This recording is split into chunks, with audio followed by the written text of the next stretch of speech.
ಹೋಗುವ ದಾರಿ ಸಾವಿರೆಡೆ ಇದ್ದರೂ ಚಿಂತಿಸುವುದಿಲ್ಲ. ಆದರೆ ನನ್ನ ತಂದೆ ಸಾರಥಿಯಾಗಿ ನೀನಿರಬೇಕಷ್ಟೇ. ಕಾಪಾಡು ಗುರುದೇವ. ಯಾರು ನಿಮ್ಗೋಸ್ಕರ ಕಾಯ್ತಾರೋ ಅವ್ರಿಗೋಸ್ಕರ ಬದುಕಿ, ಯಾರು ನಿಮ್ಗೋಸ್ಕರ ಅಳ್ತಾರೋ ಅವ್ರನ್ನ ನಗಿಸಿ, ಯಾರು ನಿಮ್ಗೋಸ್ಕರ ಪ್ರತಿ ಕ್ಷಣ ಹಂಬಲಿಸ್ತಾರೋ ಅವ್ರನ್ನ ಪ್ರೀತಿಸಿ. ಆಗ ಮಾತ್ರ ಜೀವನ ಚೆನ್ನಾಗಿರೋದಕ್ಕೆ ಸಾಧ್ಯ.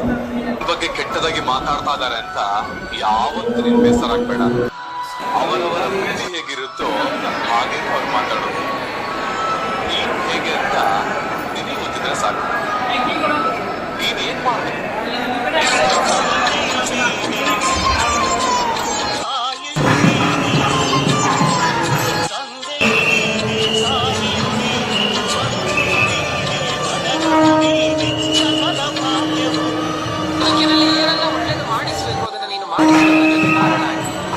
ನನ್ನ ದೇಹದಲ್ಲಿ ಕೊಟ್ಟಿರುವ ಬಲ ನಿಂದು, ಬುದ್ಧಿ ನಿಂದು, ನಂದೇನದೋ ಸ್ವಾಮಿ ನಿಂದೇ ಇದೆಲ್ಲೋ. ತನು ನಿನ್ನದು, ಜೀವನ ನಿನ್ನದು, ಅನುದಿನದಲ್ಲಿ ಬಾಹು ಸುಖ ದುಃಖ ನಿನ್ನದಯ್ಯ.